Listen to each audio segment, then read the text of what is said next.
안녕하세요. 꿀단지 PD입니다. 정말 나에게 필요할까라는 고민을 하지 않게 만드는 놀라운 가성비를 가진 태블릿 레노버 리전 Y700. 출시된 지 시간이 조금 지났지만 해외 직구 가격이 워낙 착해서 여전히 인기가 있습니다. 30만원대로 가격이 내려온 이후에 가성비가 좋다는 평가를 받고 있고 아주 드물지만 20만원대까지 알리발 특가가 뜨기도 했습니다. Y700이 좋은 평가를 받는 가장 큰 이유는 게이밍 기호로 사용할 수 있을 정도의 성능을 갖추고 있기 때문입니다. 가성비 태블릿이라고 하면 10만원대 영상머신을 떠올리기 마련인데 이 녀석은 사용 목적에 따른 선택의 폭을 넓혀줬습니다. 그래서 레노버 리전 Y700이 30만원대 또는 운 좋게 20만원대에 구매를 했을 때 정말 나에게 필요한 태블릿일까를 판단할 수 있게 자세하게 살펴보겠습니다. 제가 사용 중인 Y700은 중국 내수용으로 12기가 램에 256기가 저장 용량을 갖추고 있습니다. AP의 성능이 좋으니까 보조를 맞추기 위해서 8기가 램이 아니라 12기가 램을 선택했고 글로벌 롬이 아니라 중국 내수용을 선택한 데는 세 가지 이유가 있습니다. 첫 번째 이유는 글로벌 롬으로 판매 중인 Y700은 레노버에서 공식 출시한 옵션이 아니라 중국 내수용의 포장을 뜯어서 판매자가 다른 레노버 태블릿에 글로벌 롬을 설치하는 거라서 봉인된 박스 포장을 한번 뜯는 것이니까 완전한 새 제품이라고 하기에는 애매한 구석이 있습니다. 두 번째 이유는 정식 버전이 아니기 때문에 OS의 OTA 업데이트를 받을 수가 없고 리전 어시스턴트 등 주요 서비스 중 일부를 사용할 수 없습니다. 세 번째 이유는 글로벌 롬 설치 시 DRM 와이드바인 에러 인증이 깨지면서 L3로 하향됩니다. 그래서 DRM 보안 레벨에 따라서 영상 화질이 달라지는 넷플릭스나 쿠팡 플레이 등을 많이 사용한다면 FHD 영상을 만나기 위해서는 내수용을 선택해야 하는 거죠. 다만 중국 내수용은 공식적으로 영어와 중국어만 지원하기 때문에 한글화 작업이 필요한데 IT 기기를 잘 다루지 못하더라도 10분이면 충분하니까 두려워할 필요는 없습니다. 한글화 방법은 영상 마지막 단계별로 자세하게 담아뒀어요. 레노버 리전 Y700이 비닐을 뜯고 봉인 실을 자른 후 박스를 열어보면 태블릿 본체가 가장 먼저 나오고 안쪽에 최고 50W까지 지원하는 전원 어댑터와 USB C2C 케이블, 이런저런 설명서가 있는데 한자라서 볼 건 없습니다. 디자인은 가로 방향 기준으로 보면 오른쪽 위에 카메라와 LED 플래시가 있고 왼쪽 위에 리전 로고가, 오른쪽 아래에 레노버 로고가 있는 평범한 모습입니다. 측면은 상단에 볼륨 조절 버튼, 전원 버튼, 마이크, 커스텀 스위치가 있고 왼쪽에 3.5mm 오디오 단자와 스피커, 오른쪽에 충전 및 데이터 연결을 위한 USB-C 포트와 스피커가 있습니다. 그리고 아래쪽에는 마이크로 SD 카드 트레이가 있습니다. 재질은 후면 유리, 측면 알루미늄으로 단단합니다. 이 태블릿은 8.8인치라서 손이 크지 않은 저도 한 손에 쉽게 잡을 수 있는데 374g의 무게는 한 손으로 들었을 때 크기에 비해서는 약간의 무게감이 느껴집니다. 크기를 상대 비교할 수 있게 6.8인치 갤럭시 S23 울트라, 7.6인치 갤럭시 Z 폴드4, 10.61인치 레노버 P11 함께 놓고 보면 애매한 느낌이 있는데 이게 8인치대 태블릿의 핵심 특징입니다. 태블릿은 최소 10에서 11인치 이상 어느 정도 크기가 되어야 한다고 생각한다면 상대적으로 저렴하면서 성능이 좋다고 해도 Y700을 선택하게 되면 크기에 대한 아쉬움을 느낄 겁니다. 스마트폰을 사용하면서 화면이 조금만 더 컸으면 좋겠다라고 생각하면서 태블릿을 찾는 분들이 Y700의 크기에 만족할 수 있는 거죠. 이 녀석을 들고 다니면서 사용하면 비교적 작은 슬링백에도 잘 들어가서 태블릿 중에는 작은 편인 만큼 휴대성에서는 분명한 우위를 가지고 손이 작은 편인 아내가 사용하는 모습을 봐도 크다는 생각이 들지 않습니다. 8.8인치 디스플레이는 2560x1600 해상도와 120Hz 주사율을 지원하고 16:10 화면비를 가지고 있는 LCD입니다. 베젤은 전체적으로 준수해서 몰입을 방해하지 않습니다. 디스플레이의 기본 품질 척도인 색 재현율이 sRGB 91%, P3 78%로 태블릿이나 스마트폰들 중에서 수치상으로는 평균적인 수준보다는 살짝 아래에 있는데 영상 시청을 하거나 게임을 해보면 제법 괜찮은데 라는 느낌이 듭니다. 돌비 비전, HDR10 플러스 등 HDR을 지원해서 유튜브에서 2160p HDR 영상을 선택해서 보면 상당히 훌륭합니다. HDR이 아닌 영상을 봐도 충분히 볼만하고 구매할 수 있는 가격대까지 고려하면 만족할 수 있는 수준입니다. 이어서 화면 밝기는 50%에서 251.7리트, 100%에서 479.8리트로 대단히 밝지는 않아도 무난하게 사용할 수 있습니다. 그리고 16:9 영상이 주류인 시대에 16:10 화면비는 영상 시청을 하기에도 래터박스가 작은 편이라서 좋습니다. 화면을 꽉 채워서 보는 분들도 많은데 그렇게 볼 때 좌우가 잘리는 부분이 작으니까 좋죠. 이 녀석을 사용 시작할 때만 해도 8.8인치니까 영상 머신으로는 별로이지 않을까라고 생각했었는데 사용 시간이 늘어날수록 은근히 괜찮더라고요. 휴대성이 좋으니까 OTT에 영상 오프라인 저장 기능 등을 이용하면 언제 어디서나 영상을 편하게 볼 수 있습니다. 결국 휴대성 이야기가 또 나오는데 들고 다니면서 사용할 목적이라면 8.8인치가 참 매력적입니다. 물론 오직 영상 머신을 목적으로 집에서 사용할 태블릿을 찾는다면 가격도 더 저렴하고 화면도 더 큰 10인치대 이상의 태블릿이 적합합니다. 10만원대 태블릿인 P11이나 P12 정도가 되겠죠. 레노버 리전 Y700이 주목을 받을 수 있었던 것은 스냅드래곤 870AP를 탑재했기 때문입니다. 7, 8인치대 크기가 양손으로 잡고 게임을 하기에 적합해서 게이밍을 위해 AP에는 투자를 하거든요. 벤치마크인 긱벤치 6와 3D마크 점수상으로 스냅드래곤 865를 탑재한 갤럭시 S20 울트라나 스냅드래곤 865 플러스를 탑재한 갤럭시 노트 20 울트라와 비슷하거나 살짝 더 높은 정도입니다. 양손이 부지런히 움직여야 하는 FPS 게임인 뉴스테이트 모바일을 최고 사양으로 아주 쾌적하게 즐길 수 있고 초고사양을 요구하는 원신과 원신보다 더 높은 부하를 거는 붕괴 스타레일도 무난하게 즐길 수 있습니다.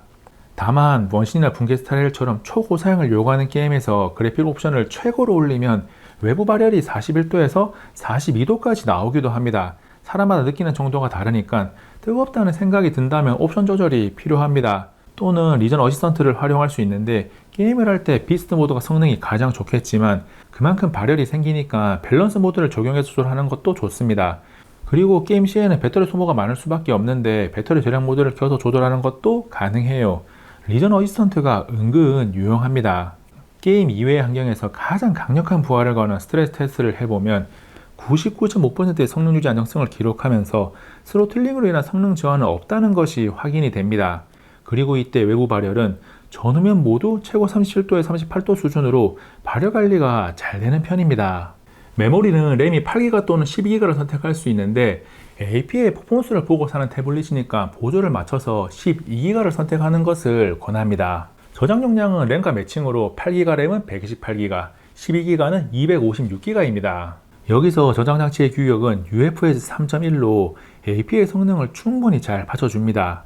게임을 하고 영상을 보는 등 태블릿을 다양한 목적으로 사용하다 보면 스피커의 품질도 굉장히 중요하죠. Y700의 스피커는 가격대를 생각하지 않고 절대적으로 평가해도 괜찮습니다. 소리가 선명하고 저음부터 고음까지의 밸런스나 공간감 모두 만족스러워요. 굳이 평가를 세분화하면 고음이 상대적으로 살짝 약하고 저음은 조금 강합니다. 그리고 유선 이어폰이나 유선 헤드폰을 여전히 즐겨 사용하는 분들이 반가워할 3.5mm 포트가 있습니다. 레노버 리전 Y700은 GUI가 14로 업데이트되면서 팝 리젝션을 지원하는 펜 사용이 가능해졌습니다. Y700에 사용 가능한 레노버 펜은 액티브 펜 3, 프리시전 2 등이 있는데 저는 프리시전 2를 사용하고 있습니다. 펜 사용 중에 끊김이나 위치 오인식 문제를 겪었다는 분들도 있는데 저는 빠르게 필기할 때 끊김 현상을 아주 가끔 겪었습니다. 그것보다 호버링 거리가 짧아서 펜 사용간에 펜을 조금만 들어도 팝 리젝션이 해제되는 문제가 조금 더 걸리적거립니다. 팝 리젝션이 되는 것은 맞는데 쾌적하게 사용할 정도는 아닌 거죠. 그나마 다행스러운 점은 펜을 사용할 때 호버링과 상관없이 손인식을 막는 기능이 있는 플렉슬 등은 팝 리젝션 문제 없이 사용할 수 있습니다. 그리고 피라민식이 되는데 모든 앱에서 지원하는 것은 아닙니다. 기본 탑재된 메모 앱에서는 기본 펜 선택 시만 피라민식이 되고 플렉스를 만년필 펜 쪽을 선택했을 때, 굿노트는 화필을 선택했을 때 피랍을 인식합니다. 더해서 그림을 그리고자 한다면 삼성에서 만든 그리기의 펜업에서 붓사용 시 피라민식이 되고 다른 도구는 피라민식을 제대로 하지는 않지만 그리기에는 무난합니다. 펜 사용을 정리해보면 간단한 메모나 삼성 펜업을 이용한 그리기 정도는 괜찮은데 다량의 필기를 주목적으로 Y700을 선택하는 것은 권하지 않습니다. 그냥 Y700의 성능이 마음에 들어서 산 태블릿인데 펜 사용까지 되네 정도지 펜 사용을 첫 번째 목적으로 생각해서 Y700을 선택하게 되면 실망이 생각보다 더 클지도 모릅니다. 배터리는 6550mAh를 탑재했고 스펙상 최고 45W까지 충전이 가능합니다. 구성품으로 포함된 어댑터 사용 시에 44W가 나오는 것을 확인했고 배터리를 완전히 소모하고 충전을 해보니까 32분에 81%, 40분에 92%가 되었고 1시간 3분 직전에 100% 완충이 되었습니다. 배터리 용량을 감안하면 상당히 빠른 속도죠. 다만 최고 45W 이상 충전이 가능한 충전기를 이것저것 테스트 해봤는데 15W 또는 20W까지만 나옵니다. 케이블은 45W 이상을 지원하는 것을 사용하면 바꿔도 상관이 없는데 어댑터는 다른 것을 가져와서 사용하면 속도가 다 안 나와요. 혹시 기본 구성품 말고 레노버 리전 Y700 40W 충전이 가능한 어댑터를 알고 있는 분이 있다면 고정 댓글에 댓글로 소중한 정보를 공유해 주시면 감사하겠습니다. 태블릿에 탑재된 카메라는 사용하지 않게 되는 경우가 많은데 Y700도 그렇습니다. 스마트폰이 거의 항상 옆에 있으니까 품질이 좋지 않은 Y700의 카메라를 켜는 일은 없어요. 대신 렌즈 옆에 있는 LED 플래시는 제법 밝은 편이라 손전등 기능이 필요할 때 유용하게 사용할 수 있습니다. 그 밖에 지금까지 이야기하지 않은 내용들을 정리하면 와이파이 6, 블루투스 5.1을 지원하고 GPS가 없어서 GPS가 필요한 작업은 할 수 없습니다. 그 밖에 기능으로 측면 커스텀 스위치에 4가지 중 하나를 적용할 수 있는데 저는 자동 회전 온오프를 사용하고 있습니다. 이 기능이 무조건 세로 화면을 고정하는 게 아니라 세로일 때 켜면 세로로 고정이 되고 가로일 때 켜면 가로가 고정이 되니까 좋더라고요. 그리고 이제는 거의 모든 태블릿이나 스마트폰에서 가능한 더블탭 화면 켜기도 가능한데 디스플레이 설정에 들어가서 더블탭 파워 온 스크린을 활성화하면 됩니다. 가성비와 성능이 모두 좋은 태블릿 레노버 리전 Y700을 자세하게 살펴봤습니다. 해외 직구를 하니까 AS를 포기해야 된다는 단점을 가지는데 워낙 좋은 가성비가 단점을 덮어버리죠. 구매했을 때 돈이 아깝지 않은 태블릿이면 분명합니다. 선택지가 많지 않은 8인치 태블릿 중에서 저렴한 편이기도 하죠. 물론 10인치대 이상이 아니라 휴대성이 좋은 8인치 태블릿이 본인에게 필요한 것이 맞는지 본인의 사용 환경을 체크하는 것은 반드시 필요합니다. 모바일 게임을 아주 진하게 즐기는 것이 아니라면 집에만 놔두고 사용하기에는 크기가 다소 아쉽거든요. 영상을 끝내기 전에 레노버 리전 Y700을 내수용으로 샀을 때 한글하는 방법을 쉽고 빠르게 정리합니다. 단계별로 따라오면 금방 끝나요. 처음 Y700을 켜면 왼쪽 위에 영어 또는 중국어 선택이 가능한데 영어를 선택하고 넘어갑니다. 그리고 와이파이를 연결한 후 나오는 것들은 다 스킵하고 마지막 사용자 인터페이스를 선택하면 초기 부팅이 끝납니다. 가장 먼저 My Device에 가서 GUI 버튼을 연타하면 You are now a developer라는 메시지가 뜹니다. 개발자 옵션을 활성화한 거예요. 이어서 설정에서 제너럴 세팅의 디벨로퍼 옵션에 가서 USB 디버깅을 활성화합니다. 홈 화면에서 웹브라우저를 켜서 apkpure.com으로 이동한 다음 내부 검색창에 Set Edit를 찾습니다. Set Edit가 나오면 다운로드 apk를 누르고 다운로드 반응이 없다면 화면을 아래로 쭉 내려서 다운로드 apk를 한 번 더 누릅니다. 시간이 조금 지나면 설치 화면이 나오고 Set Edit에 모든 권한을 주는 세 번째 메뉴를 선택한 후 인스톨을 누릅니다. 설치가 끝나고 Set Edit가 실행되면 Add New Setting을 누르고 시스템 로컬스를 입력하고 세부 값으로 KO, KR을 입력합니다. 화면을 쭉 넘겨서 제대로 입력이 되었는지 확인을 하고 재부팅을 해서 계산기 이름이 미니 계산기로 한글화 되어 있다면 잘 진행이 되고 있는 겁니다. 이쯤에서 설정, 제너럴 세팅에 들어가서 데이트 앤 타임 기준을 서울로 바꿔줍니다. 다음 홈 화면에서 왼쪽에 있는 GUI의 앱스토어에 들어가서 구글 플레이를 찾아서 설치를 합니다. 플레이 스토어에 로그인을 하고 한글을 지원하는 키보드를 설치하면 되는데 가장 기본인 지보드를 설치해도 되지만 네이버 스마트보드 설치를 권합니다. 설치 후에 설정, 제너럴 세팅, 랭귀지 앤 인풋, 온스크린 키보드, 매니지 온 스크린 키보드에 가서 네이버 스마트보드를 활성화하고 중국어로 된 키보드를 끕니다. 그리고 앞메뉴로 돌아와서 커런트 키보드를 네이버 스마트보드로 바꾸면 한글화가 끝납니다. 네이버 스마트보드는 디자인도 깔끔하고 부가 기능도 많아서 써보면 만족할 겁니다. 한글화를 하고 보면 영어가 다소 섞여 있지만 사용하는데 문제는 없고 중국어로 된 앱들은 삭제하시기 바랍니다.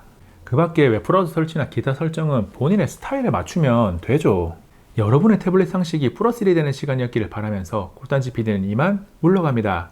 이번 영상은 여기까지. 다음에 또 만나요. 안녕.